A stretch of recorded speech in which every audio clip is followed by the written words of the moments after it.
Mga kwento ni Thelmo.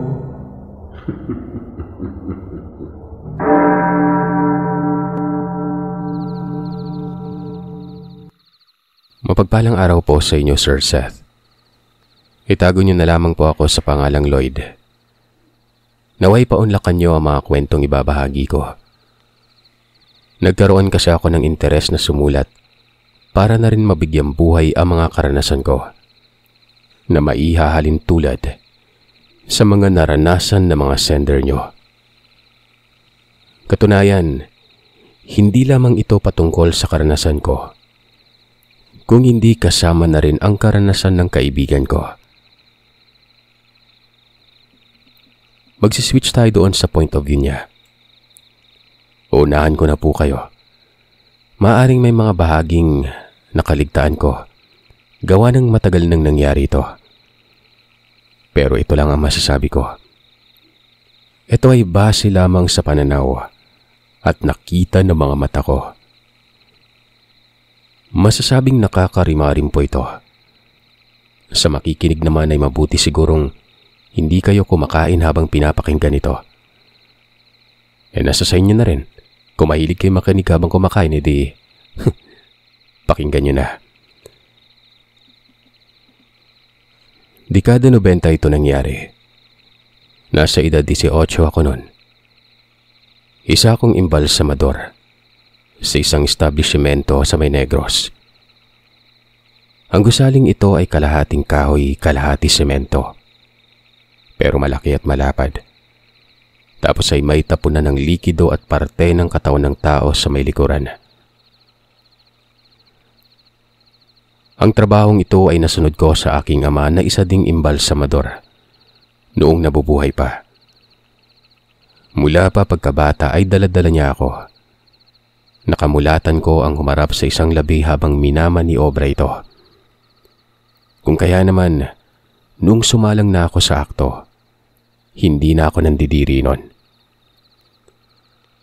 Hanggang sa maging veterano ako.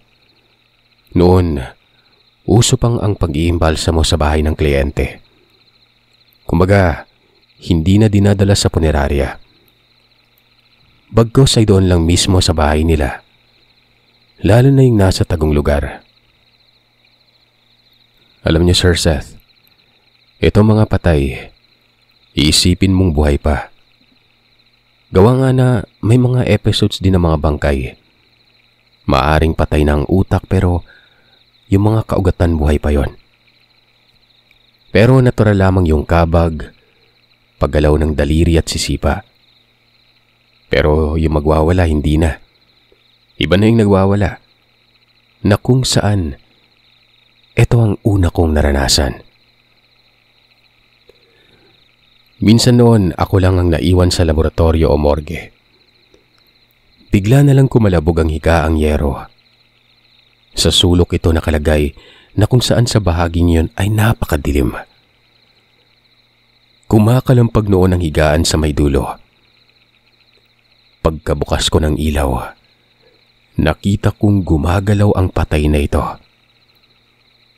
Yung lamesa na pinagpapatungan nito ay dumidikit pa sa dingding na plywood, na para bang mabubutas na yon. Siyempre, ito pa lang ang unang beses kong maranasan ng ganong tagpo, kung kaya't kinilabutan talaga ako. Hindi ako lumapit nun. Tinitingnan ko lang talaga at ilang saglit lang ay huminto na ito.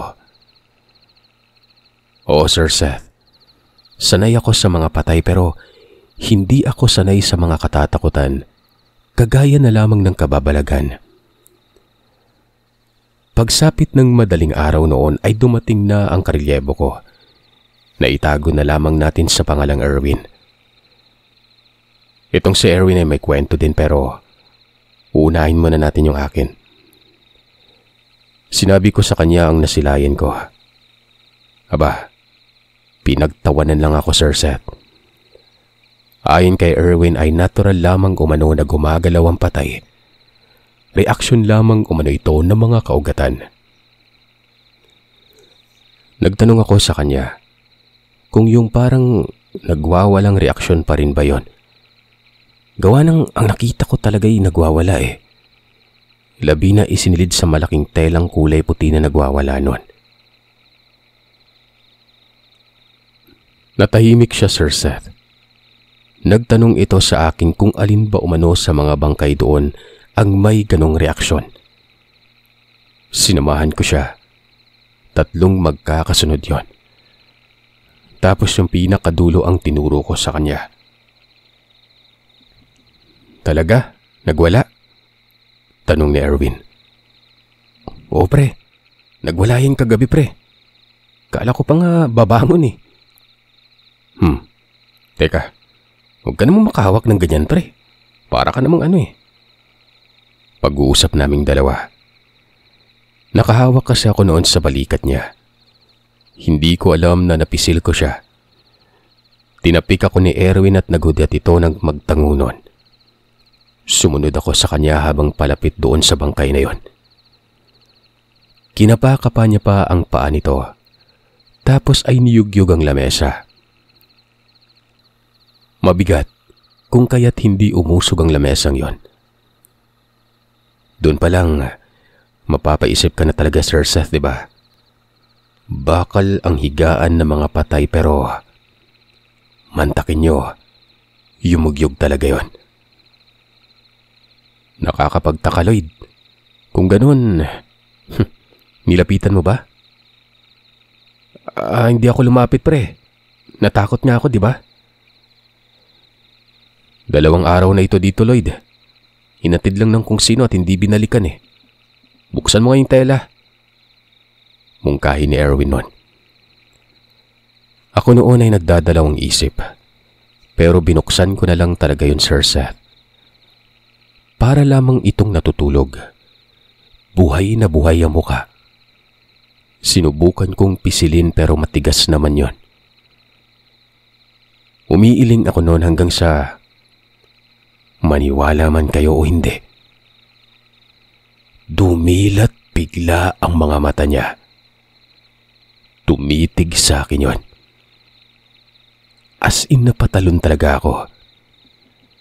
Nagulat naman si Erwin. Ano daw ang nangyari? Sabi ko naman sa kanya ay hindi ba niya nakitang bumuka ang mga mata. Tinuro ko pa ito. Kaso, sa pagsipat ko doon, aba, nakapikit na. Hindi naman siguro guni-guni lang yun dahil pisil-pisil ko yung kamay eh. Nanginig pa yun eh.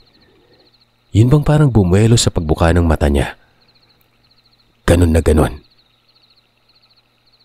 Mabilis akong lumayo. Paulit-ulit kong sinasabi kay Erwin na totoo ang nakikita ko. Pero ang sabi niya naman ay baka dulot lamang ito sa kakaisip ng nakakatakot. Kahit anong gawin ko, hindi ito naniniwala. Kaya ayun, hindi ko nalang pinilit pa. Basta ako, aminado akong nakita ko talaga yon. Matanda na yung labi na ito at nagangalang itong Eronyo. Alam nyo, nakaranas na ako ng bumuka ang mata pero kasalukuyan naman itong binubombahan. Yun bang kinukuha yung likido sa katawan para makompress ang loob at ma-preserve nun. Kung walang hangin na tubig kasi ay hindi mabubulok kaagad pero kasama na dyan ang pagturok ng formalin. Nilagnat ako nun. Ilang gabi din akong hindi nakatulog ng maayos dahil sa nakita ko. Basta kapag pinipikit ko yung mga mata ko, nakikita ko yung imahe ng labi na yon. Nagpasalamat na lamang ako noon na wala na doon ang bangkay nang bumalik ako sa trabaho. 3 araw kasi akong hindi nakapasok noon. Wala na yung labi sa lamesang yon. Iba na ang nakasalang. Babae na. Yun ang akala ko. Nang tanungin ko si Erwin, ang sabi niya inilipat niya daw sa likod. Doon ito sa tabi ng tapunan ng mga likido. May maliit na bodega kasi doon na ginawang freezer. Naroroon lahat ng mga labi na walang mga pamilyang kumukuha. partikular sa mga natagpuan na lamang napatay sa kung saan-saan nun. Walang nagkiklaim nun. Ang iba pa nga doon ay nabulok na, kaya hindi talaga kaaya-aya ang amoy doon. Napamura ako, Sir Seth. Oo, gumaling na ako sa lagnat ko pero hindi pa rin ako nakakatulog ng maayos. Hindi ko alam. Para bang may naisipatid sa akin ng labing yon. Hanggang sa inalam ko na kung ano nga ba ang sanhi ng pagkamatay. At ayon sa death certificate, inatake ito. Tapos masusi kong binasang tirahan. Hindi ko na lamang babanggitin ditong eksaktong lugar. Basta sa kabukiran ng Dumaguete yon. Pinuntahan ko yon. Nakita ko ang bahay. Nagtanong-tanong ako kung may mga kaanak ba ang labing yon. Base sa dalawang natanong ko, wala umano. Nag-iisa lamang yon at natagpuan na lamang napatay na sa may sala. Mabuti na lamang umano at nakita sa sala yon sa labas. Kaya ayon, naasikaso ito. Kaso nga lang, ang pag-asikaso, paghatid na ng katawan sa punerarya. Kalilipat lamang umano nung matanda. Nabili siguro ang bahay pero mag-isa lamang siyang nakatira doon. Akala nga nila noon ay pinaglalamayan na pero sa bahay ito ng kaanak. Kumbaga, nakuha na sa morgue. Kaya naman nagulat ang mga residente sa mga sinabi ko na yung labi ay naroroon pa. Lumapit naman ako noon sa barangay. Isinangguni ko yon at nalaman kong pati sila ay hinahanap din ng kaanak. Napapaisip ako noon. Siguro, nagpaparamdam sa akin ng matanda dahil nga walang kaanak na nakapansin sa kanya. Parang pati ako na nagpoproblema na eh. Hindi talaga ako tinatantanan. Para na akong baliw. Kasi kapag naglalakad ako noon, para bang nakikita ko yung matanda sa isang banda. Minsan nasa kabilang parte ng kalsada, minsan sa bintana namin nakasilip pero madalas talaga kapag matutulog na ako. Isang gabi noon, siguro ay nasa lampas alas 11 na yon. Dahil nga sa hindi makatulog, ay pumuslit ako sa labas ng bahay. Nanigarilyo ako. Itong bisyo kong ito ay natutunan ko lamang noong maging imbalsamador na ako. Habang nagmumuni-muni, naglalakbay ang diwa ko sa may kawalan. Papaubos na noon ang sigarilyo. Nang may tumawag sa pangalan ko. Para akong binuhusan ng malamig na tubig noon dahil yung pagtawag na yon, para bang galing sa ilalim ng lupa ang boses. Pero parang nasa likuran lamang din ang tenga ko. As in, Sir Seth, hindi ako nakagalaw. Naamoy ko noon ang medisina na ginagamit namin sa laboratorio. Iginilig ko ang mga mata ko. Kitang-kita ko na may imahe sa tabi ko noon. Nasa kaliwang bahagi ito na kung saan madilim sa parting yon. Napabuntong hininga ako tapos nag-sign of the cross hanggang sa muli kong narinig ang boses na ito.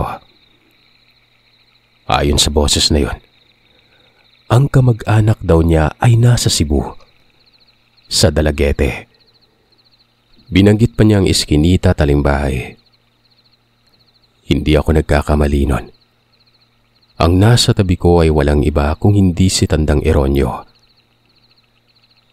Pero imbis na matakot ay para bang gumaan ang loob ko nun. Sabi ko na nga ba, may nais itong iparating sa akin. Tumayo ako at lakas loob na humarap sa kanya. Kitang-kita ko ang buong itsura niya, Sir Seth. Nakahubot-hubad lamang ito. Nawari ba'y bumangon doon sa laboratorio. Nakita ko pa ang daliri niya sa paa na may nakaipit doong selyo na kung saan makikita dito ang kanyang pangalan. Malamlam ang kanyang mga mata. Kulay ubi ang labi at nagbibitak-bitak ang kanyang pisngi noon. Totoong-totoo ang nakikita ko noon. bangkay talaga siya. Ang tanong, paanong naroroon yon? Paanong bumangon at nagpunta sa amin? Yun lang talaga ang tumatakbo sa isip ko habang mahimatay na ako noon sa sobrang kilabot. Yumuko ako. Tapos ang sabi ko, ako na ang bahala sa pamilya niya. Pupuntahan ko kung ito ang ikakatahimik niya. Pero wala na akong pagsabat na narinig. Pag-angat ko ng tingin ay wala na siya doon. Doon na ako napasigaw na para bang naglabas na ako ng mabigat na saloobin noon. Sino ba namang hindi? Sa puntong yun ay pinipigilan ko na lamang ang sarili kong matakot. Kinaumagahan, naghanda talaga ako, Sir Seth, at ilang saglit lang ay sumibat ako. Parang kahit ako hindi na matahimik. Kailangan kong mapuntahan ang pamilya niya. Habang nasa biyaya ko noon, para bang hindi ako nag-iisa. Parang kasama ko yung bangkay. Malamig ang katabi ko samantalang mainit naman ang panahon noon. Kahit nga habang nasa sasakyan pang dagat ako noon, kasama ko siya. Nawala na lamang ito nang naroroon na ako sa Dalaget. Hindi lang ako sure makakagiliw kung Dalaget o Dalagete ito . Sa mga taga Cebu dyan, pwede po kayo mag-correct sa comment section. Totoo yung mga salaysay sa akin ni Mang Eronyo. Detalyado kong naaalala yon. Basta binilang ko ang bahay ng makarating sa iskinita at yung bahay na tinutumbok ni Mang Eronyo. Yun nga ang pamilya niya. Maliit na bahay lamang ito. Sobrang payak pero magandang paligid. Nakilala ko ang asawa niya na itago na lamang natin sa pangalang Manang Del. Nang sabihin ko sa kanyang nangyari ay umiyak ito ng umiyak. Doon ko nalaman kung anong dahilan kung bakit lumipat si Mang Eronyo. Umiiwas pala ito sa kanyang anak na babae kasi nga pinalayas yon. Napagdudahan kasi na ng babae. May nakapagsumbong umano na may kasamang babae ito. Nagtaka ako nun syempre. Matanda na si Mang Eronyo. Tapos yun ang iniisip ng anak. Hanggang sa ilang saglit lang ay may dumating na magarang sasakyan doon. At may bumabang isang babae. Tinawag ito ni Manang Del na anak. Hindi naman ako nagsalita noon. Habang nakatitig ako sa babae, inaantay kong sabihin na ni Manang Del ang inihatid kong balita. May inaasikaso pa yun sa likod ng sasakyan. Tapos may kasama pala itong tila katiwala. Parang pangit yung ugali, Sir Seth . Gawa ng sinisigawan niya yung katiwala nun. May kung anong pinag-uutos ito. Halata din sa kinikilos ng babaeng yun na may pagka-sarkastiko din. Lumapit sa kanya si Manang Del at sinabi na ni Manang Del ang nangyari sa padre de pamilya. Bigla na lamang yung umiyak. Nasaan umano ang kanyang ama? Ba't pa kasi umalis yun? Sinabi ni Mang Del na nasa Dumaguete at ang tao nga na bisita ang naghatid ng balita.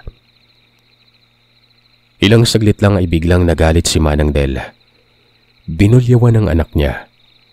Ngayon umano na patay na ang tatay ay saka palang nag-alala.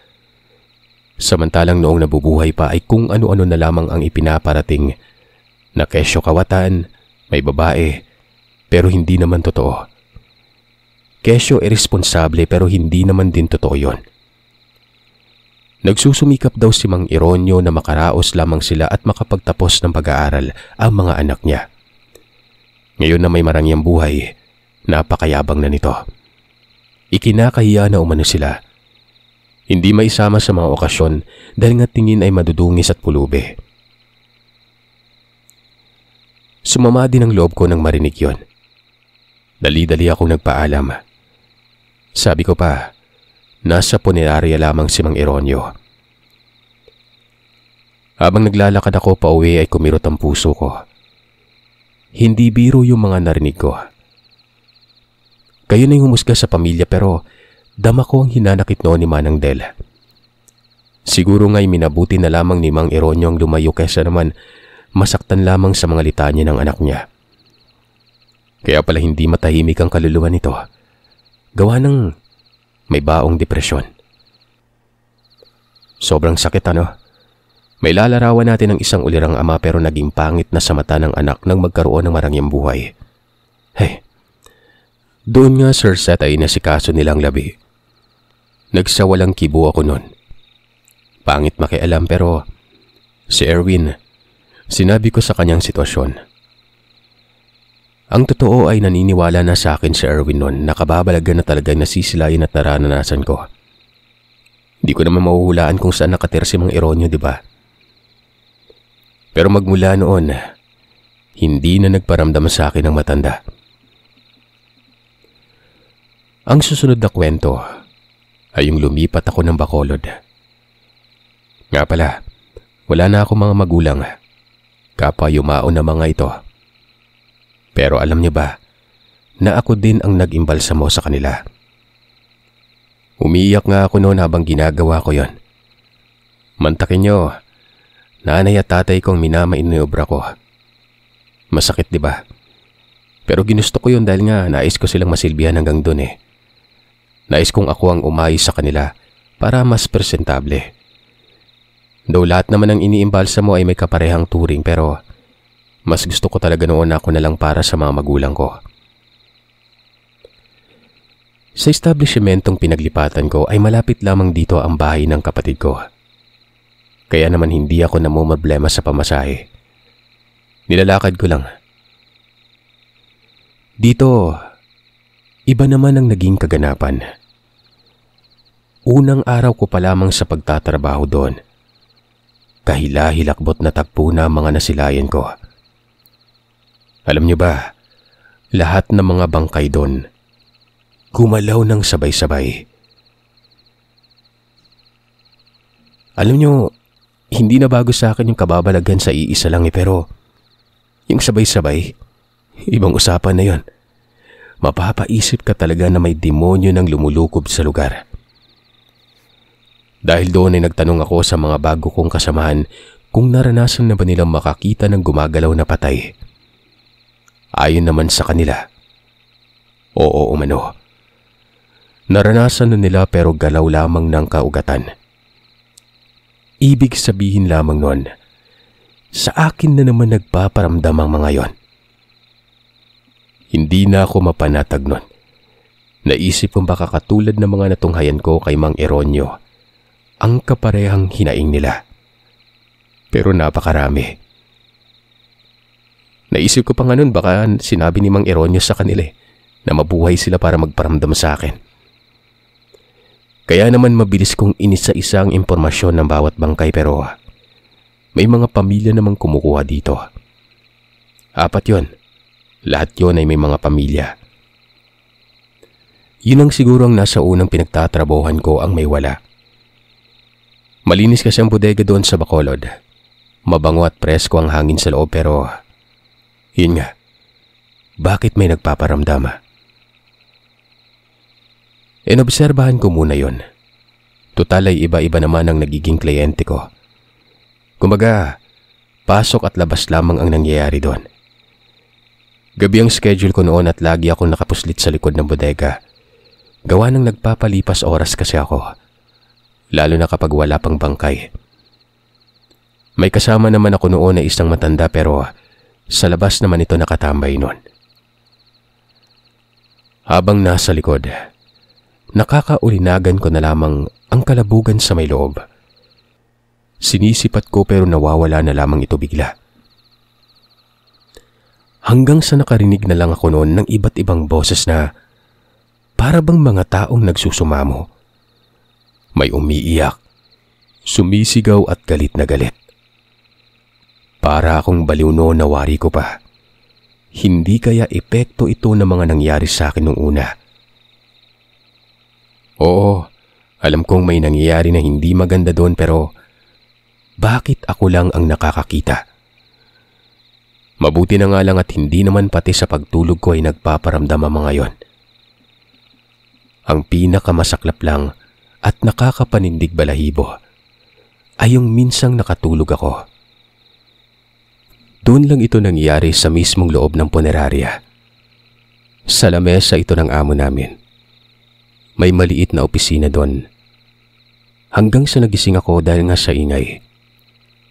Pagkatayo ko, nanlaki ang mga mata ko dahil nakakita ako ng napakaraming imahe ng tao. Lahat ay nakayukuyon. Pero nakaharap ang mga ito sa akin. May salamin doon na tumatagos sa morgue. Kung kaya't tanaw na tanaw ko sila. Yung ilaw pa noon ay nagpapatay-sindi. Basta, hindi ako nakagalaw. Yung pagpapatay-sindi pa ng ilaw, nawawala-wala yung mga imahe pero habang nangyayari yun, para pang palapit ng palapit sa akin ng mga ito. Dahil hindi ko na kinaya, tumakbo ako palabas. Nakita ko doon ang matandang kasama ko na itago na lamang natin sa pangalang Carlos. Nakahiga ito sa mahabang upuang semento. Sinabi ko sa kanya na may kakaiba sa loob, na nakakakita ako ng mga imahe. Kumunot lamang ang mukha niya. Bumangon ito habang umiiling-iling nun. Sabi niya, baka guni-guni ko lang umano yon. Totoo yung mga sinasabi ko, Carlos. Kung gusto mo, puntahan niyo pa. Tumayo naman ang matanda at pumasok sa loob nun. Ako noon ay nag-antay lamang sa labas. Bumalik siya tawa ng tawa. Baka mga kortina lamang umano ang nakikita ko noon. Mga tela kasi ang pumapagitan sa bawat lamesa. Pero sa mga sandaling yon ay nakatiklop ang mga ito. Pero giniit kong hindi kortina ang nakita ko eh. Siguradong sigurado ako, Sir Seth. Mga imahe yun. Sige, multo, naniniwala na ako sa'yo. Pero takot ka sa multo? Trabaho natin yung mag-asikaso ng bangkay, Lloyd. Kala ko'y veterano ka na. Parang lumalabas na baguhan ka pa eh. Bumalik ka na sa loob at baka kulang ka lang sa tulog. Hindi na lamang ako nagsalita nun. Bumalik ako sa loob. Masuri kong nilibot ang morgue.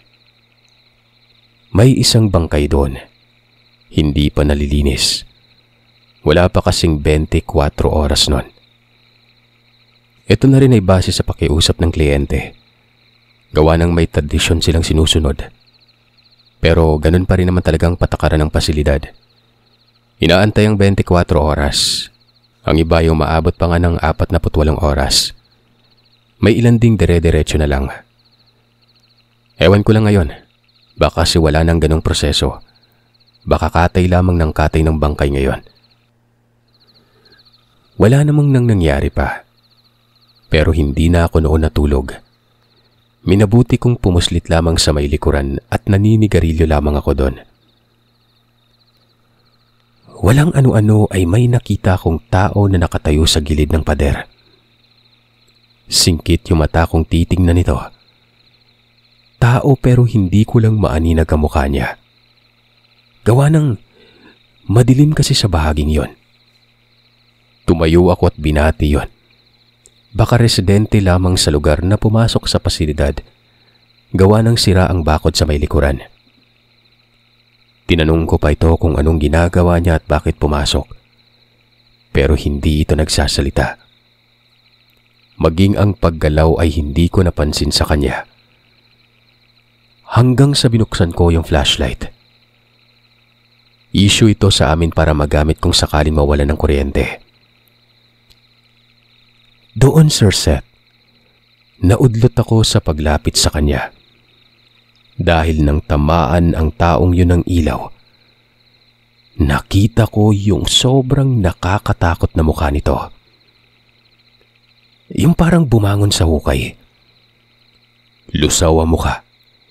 Itim ang mga mata. Gutay-gutay ang damit na masahol pa sa isang basahan. Umatras ako nun, pero bigla namang itong nawala. hanggang sa may nabangga ako sa may likuran ko.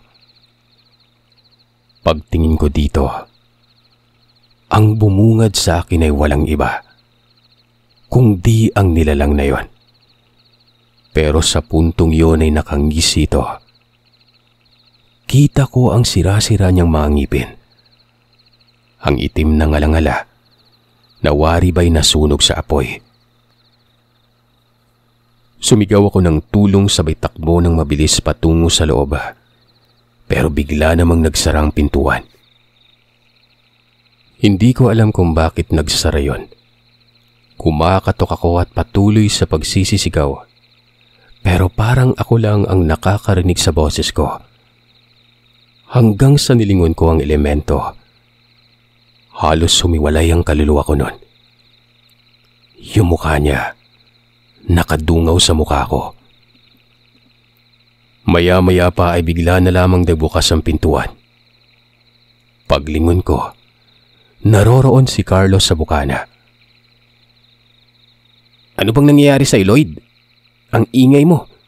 Dinig ka hanggang dun sa kalsada, oh. Para kang baliw. May nagbakita. Ito po. Mabilis kong tugon. Kaso nang lingunin ko ang nilalang ay wala na doon, Sir Seth. Iginala ko ang panganingin ko sa kabuuan ng paligid. Wala talaga siya. Maliban na lamang sa espasyo doon na malawak at may iilang mga lagayan na mga basura namin. Ang sabi sa akin ni Carlos, magpatingin na daw ako sa espesyalista sa utak. Nasisiraan na umano ako. Baka maapektuhan pa ang trabaho. Totoo yung mga sinasabi ko. May nakita talaga ako. Maniwala ka naman sa akin, oh. Magkakaganito ba ako kung wala pa? Alam mo, Lloyd, nalaman ko na may nangyari daw sa'yo doon sa pinanggalingan mong punerarya. Lloyd, payong tatay to, ah. Naniniwala ako sa nangyari sa'yo doon, pero dito hindi na. Mabuti pang magpahinga ka muna. Bukas ipapaalam ko ito sa amo natin para sa kabutihan mo to. Nasagot pa sana ako nun. Kaso tumalikod na siya tumalis. Ilang saglit lang noon ay nakarinig ako ng halakak na para bang halakak ng baliw. Tinakpan ko yung tenga ko pero naroroon pa rin ang boses na yon. Hindi na talaga ako nakatiis kung kaya naman ay pinili ko na lamang na umuwi nun. Habang papalayo ako sa lugar, nawala na yung halakak. Maging ang kakaibang nararamdaman ko sa katawan, nawala na din. Yung takot at pananayo ng balahibo, napalitan ng pagiging panatag. Mabilis kong napagtanto na doon lang sa lugar na yon ako nakakaramdam ng kakaiba. Nang makarating ako sa bahay ng kapatid ko, nagtanong ako sa kanya kung may kakilala ba siyang albularyo. Sabi naman niya ay mayroon umano pero malayo ang bahay. Nasa bukid umano ito. Katunayan ito daw ang nilalapitan nila sa tuwing ipapahilot ang kanyang anak noon. Ang kapatid ko na ito ay itago na lamang natin sa pangalang Rene. Teka, ano bang nangyari sa'yo at napatanong ka ng albularyo? May problema ba? Tanong sa akin ni Rene. Sinabi ko sa kanyang lahat. Naniwala naman ito. Ito kasing kapatid ko ay mulat din sa mga kababalagan. Hindi lang kasi ako ang imbalsamador. Nauna sa akin si kuya pero ilang buwan lang nagtatrabaho na ito ng iba. Gawa ng nakapangasawa ito ng Muslim. Sabi ko sa kanya ipapasuri ko sa isang albularyo ang nangyari sa akin. At ayon kay Rene, bukas na bukas din umano. Total ay wala naman siyang trabaho dahil nagkataong linggo ngayon. Ayun, dinala ako ng kapatid ko. Nagtanong ang albularyo sa kung anong history ko. Sinabi ko ang lahat. Hanggang sa nagbigay siya ng konklusyon. Nabiyayaan umano ako ng ika-6 na pangdama. Maaaring nagbukas ito nung unang may nangyari sa akin. Dahil nga sa pagpupursige noong kaluluwang yon na makipag-ugnayan sa akin ay hindi na daw natatanggal ang ika-6 na pandama o kung tawagin ay third eye. Hindi lamang daw ito sa mata, hindi lang sa amoy, kundi pati sa pakiramdam. Lahat ng mga nakakubli, makikita at mararamdaman ko. Umiling ang albularyo na parabang namamangha sa akin kasi nga ang iba umano na nabibiyaan ng ika-6 na pandama hanggang sa naaamoy at nararamdaman lang.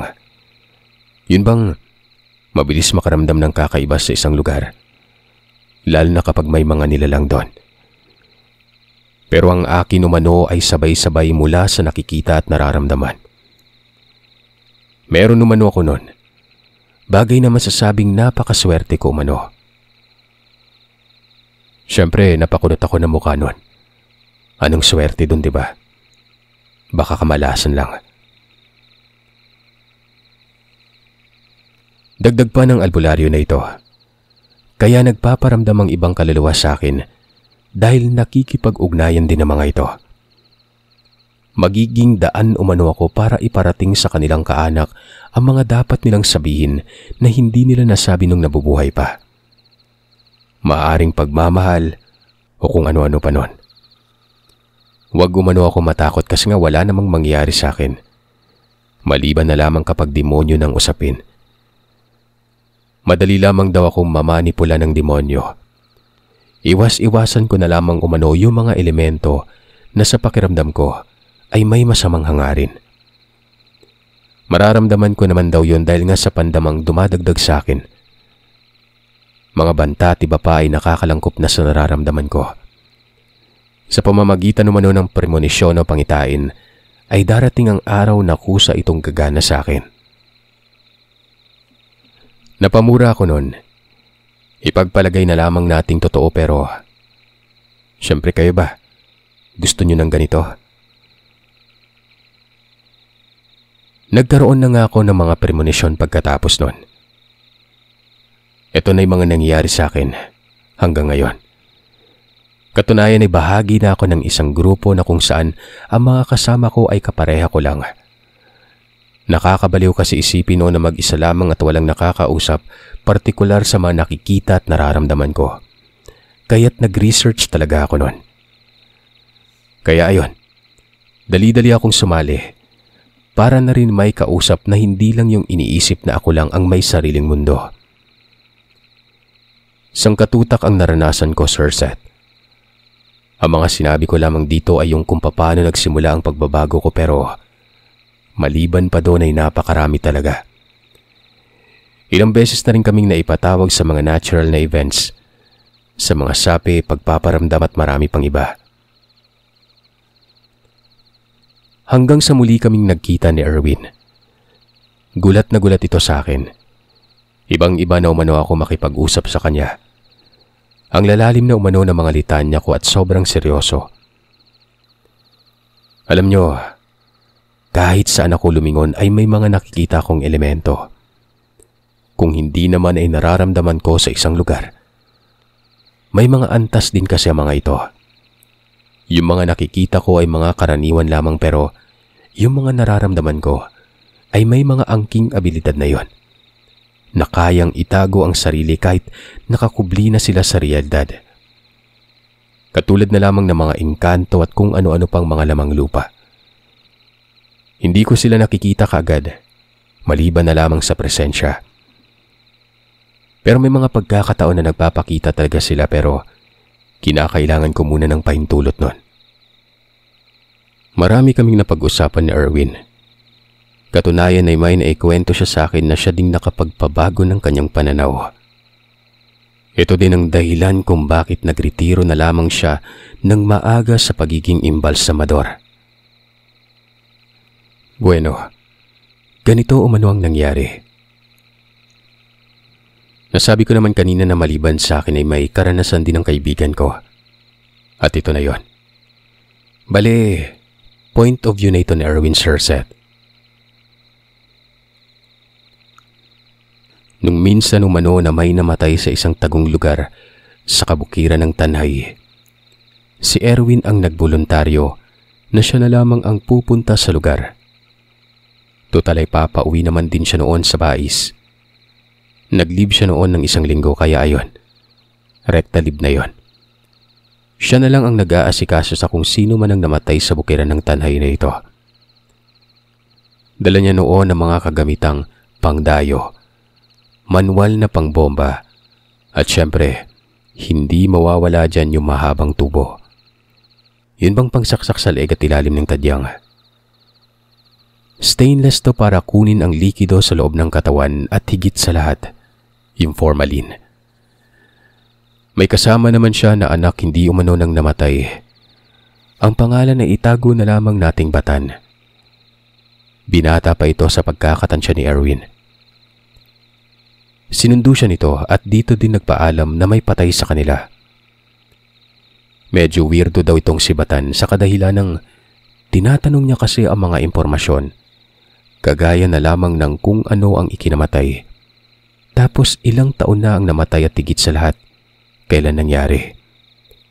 Siniguro kasi ni Erwin noon at baka ilang araw na ito at matigas ng katawan. Mahirap kasi imbalsamuhin ng panis na. Pero sa kabila ng mga katanungang yun, ay hindi daw kumikibo si Batan. Nakatuon lamang ang atensyon nito sa iba habang sakay-sakay sila ng Ceres bus. Pero ang ibang katanungan kagaya na lamang ng, bakit hindi niyo na lang ipapackage para may mga ilaw na din? Nang sa ganun, presentable yung lamay. Sabi ni Batan, sila na lamang daw ang bahala doon. Basta imbalsamuhin lamang dahil may mga kaanak na darating para sa lamay. Pero kahit nagsasalita si Batan, partikular dito, weirdo pa rin pakinggan. May kabigatan pa ang boses na parang galit. Samantalang noong nakipag-usap ito, sobrang lumanay naman magsalita nun. Magpaganon pa man ay hindi na lang pinagtuunan ng pansin ni Erwin. Parang ang hindi nagdadalamhati itong si Batan kasi wala naman siyang nakikita sa mukha nito na palatandaan. Kagaya na lamang ng pagkabalisa, pamamaga ng mata at kulang sa tulog. Nang makarating sila sa tanhay, sumakay pa sila ng habal noon ng halos 1 oras. Ayon nga kay Sherwin ay akala niya malapit lang. Pero habang nasa biyahe sila, nagsisimula na umano siyang kilabutan. Paano ba naman kasi yung nakikita niya umano ay makapal at napakaliblib na gubat. Hapon na nun at ilang saglit na lang ay tuluyan ng lulukob ang dilim. Hanggang sa makarating daw sila noon sa isang maliit na nayon. Nagmungkahi pa si Batan na naroroon sa baba ang bahay. Kung maaari ay hanggang doon ihatid pero nagreklamo ang driver. Ayon pa dito ay padilim na umano at natatakot na siya sa lugar. Mabilis na nagtanong noon si Erwin kung anong kinatatakutan sa may baba. At doon ay narinig niya ang bulong na aswang. Nagtayuan lahat ng balahibo sa katawan ni Erwin.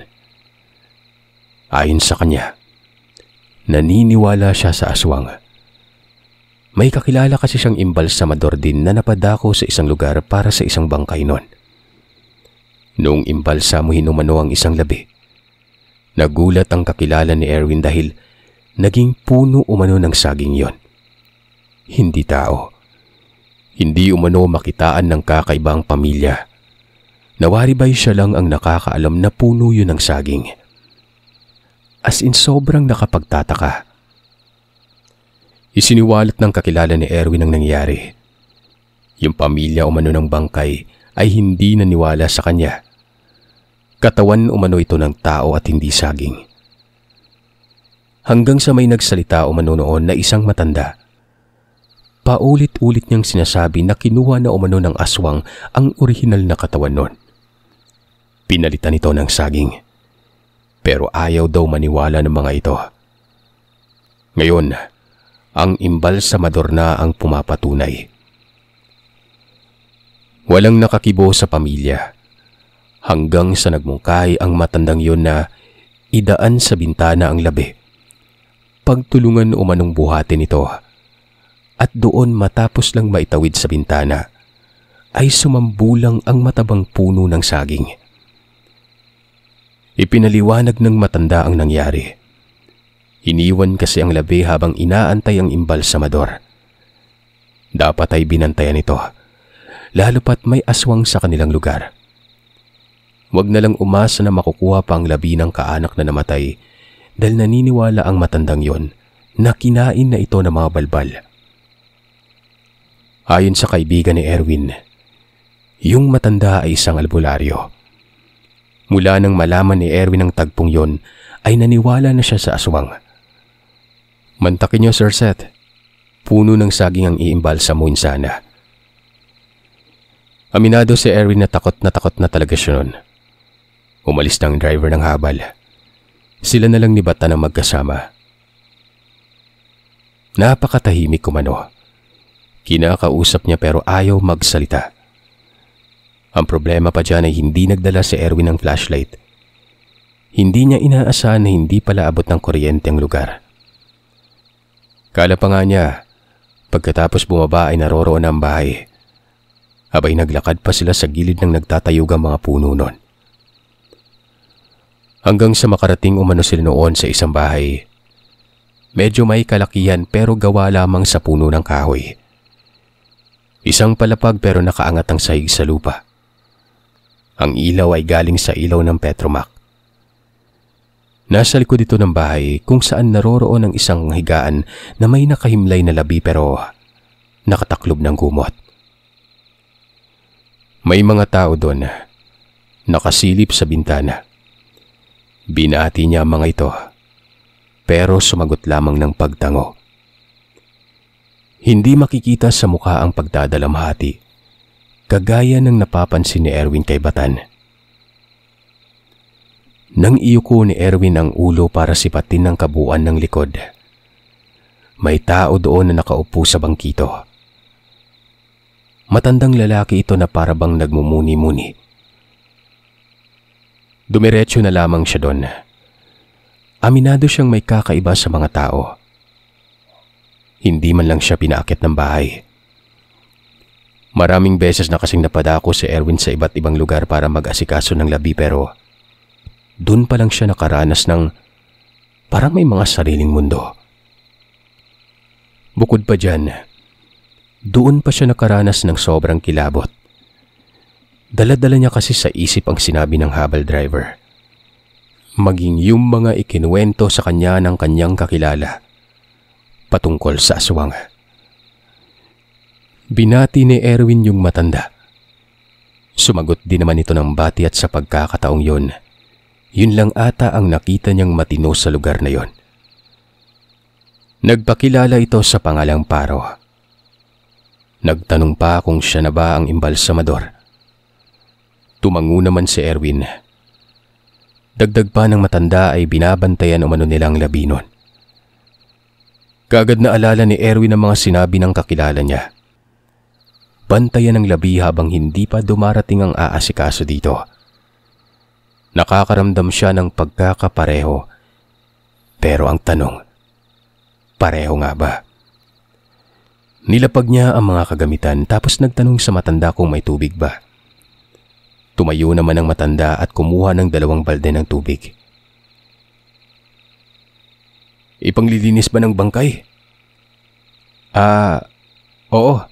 Liliguin lang para nakasanitize po. Ako ang naghanda ng tubig kasi alam ko naman na gagawin mo talaga yon. Sagot naman ng matanda. Napansin ni Erwin na maraming bahid ng dugo ang kumot. Amoy langsa din ito. Magtatanong sana siya pero minabuti niya na lamang na alamin sa pamamagitan ng pag-alis sa kumot. Napaubo noon si Erwin. Sumambulag kasi sa kanya ang kakaibang amoy. Bukod pa dyan, gulat na gulat din siya sa kalagayan ng labing yon. Nakahiwalay ang ulo nito sa katawan. Pugot ito. Nakadilat pa ang mga mata na parabang galit na galit ito. Anong nangyari dito? Bakit pugot ang ulo, Manong? Tanong ni Sherwin. Sasagot sanang matanda kaso parang naudlot yun. Nakatingin ang matandang yon sa itaas ng bahay. Pag-angat umano ng tingin ni Erwin, nakadungaw pala doon ang ilan sa mga miyembro ng pamilya. Napakaseryoso ng mga mukha nila. Hindi man lamang natakot sa kalagayan ng labi. As in kalmado lamang ang mga ito. Pero nagtataka siya kung bakit ganoon ang reaksyon ng Manong Paro. Nagduda siya noon. Hindi kaya may nangyari sa padre de pamilya? Hindi kaya pinatay ito at pinagutan ng ulo? Mga tanong sa isip niya noon. At pinagtatanto niya na baka ito ang dahilan kung bakit ganoon ang reaksyon ng pamilyang nasa loob ng bahay. Maging si Batan. Simulan mo na lang, Dong. Sambit ni Paro. Tumango lamang si Sherwin. Hindi naman siya takot sa nakikita niya. Sadyang nagulat lamang siya sa kalagayan ng katawan. Hinubaran niya ng damit. Matigas na ang katawan nito. Kung daliri pa sa kamay ay tila ng gigigil yun na para bang pumersa yun bago malagutan ng hininga. Pinaliguan niya na ito. Yung ulo daw ay parang buko na gumugulong-gulong sa katre. Matapos malinis, niligo niya ng medisina hanggang sa tinarak niya ng tubo dun sa tiyan. Gawa ng wala ng dugo ito halos at putol ang ulo nun. Matapos mabombahan at malabas sa mga likido sa tiyan, pansin niyang parang gumagalaw ang tiyan nito. Sa bandang sikmura yon. As in parang may gumagapang sa loob. Kinapa niya naman yun pero nawala na lamang ito bigla. Napapailing na lamang umano si Erwin. Noon pa lang siya nakakita ng labi na may kung anong gumagalaw sa tiyan na parang isang daga. Isinooli niya ang ulo.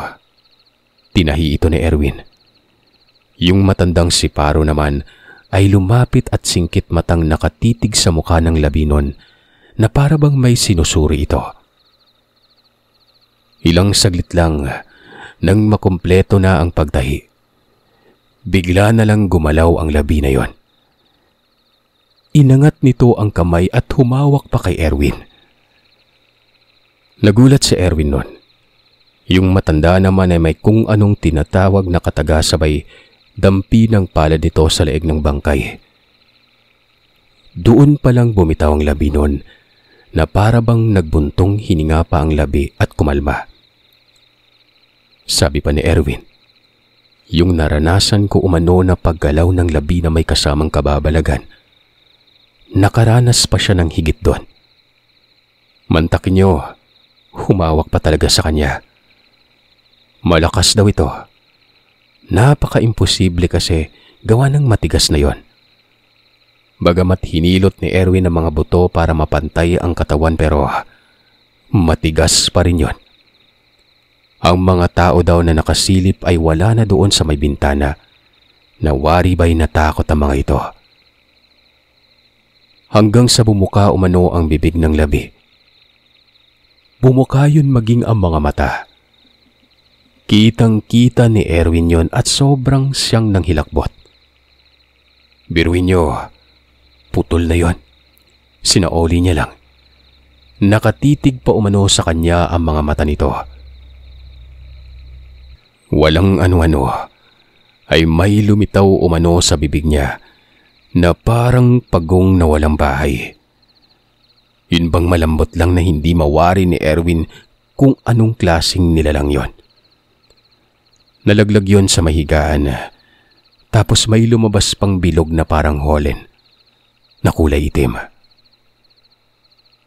Tong, lumayo ka muna. Ako nang bahala dito.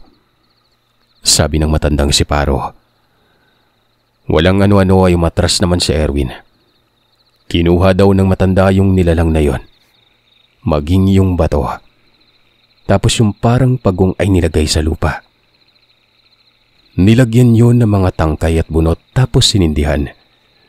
Sinunog ni Manong Paro. Habang nangyayari yon ay patuloy sa pagbigkas ng mga kataga si Manong Paro.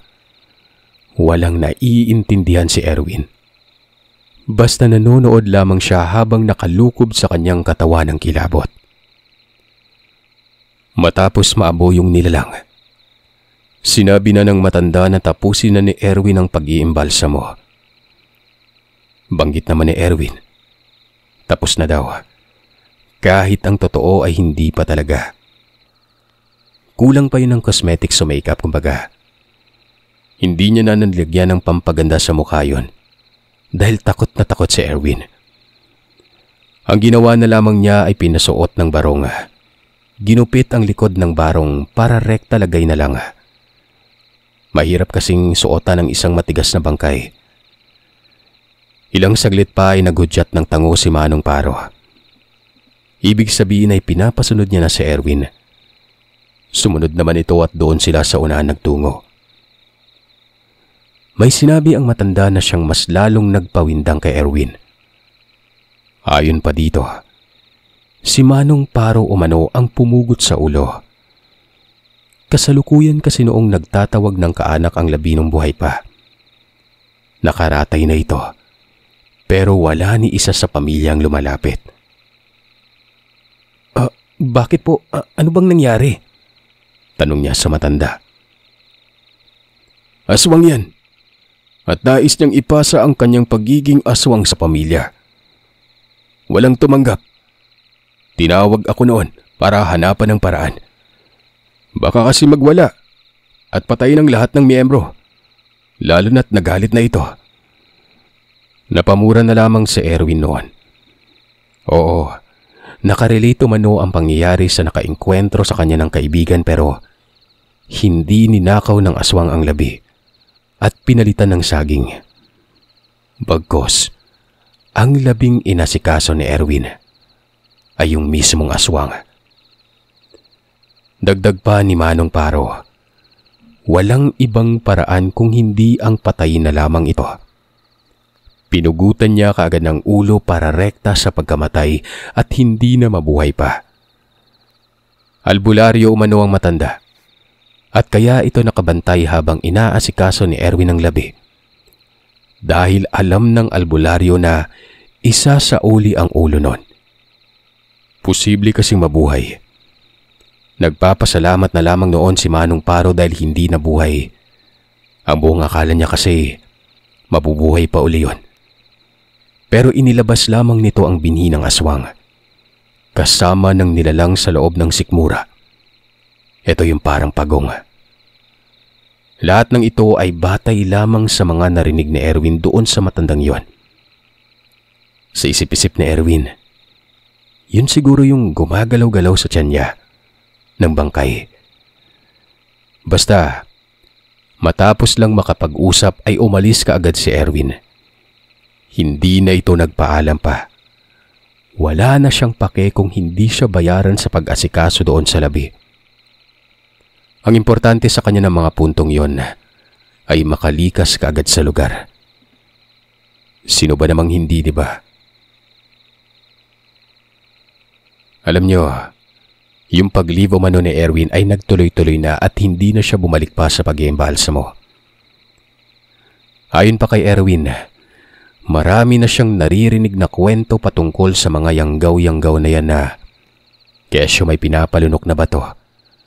Kesyo laway lang na inilalagay sa tenga pero hindi noon naniniwala si Erwin. Dahil alam niya umano kung ano ang ipapasa. Bato, pero may kasamang nilalang yon. Hindi sisiw at hindi suka na napakabaho. Kung hindi nilalang talaga na para umanong pagong. Ito ay base sa kanyang karanasan. Para sa akin naman, maraming klase kasi ang yanggaw. Siguro naiiba lamang yung nakita ni Erwin. Pero magpaganon pa man, pareha lamang ang kalalabasan. Ito ay walang iba kung hindi ang pagiging aswang. Lahat ng ito, Sir Seth, ay nangyari dahil sa pagiging imbalsamador namin.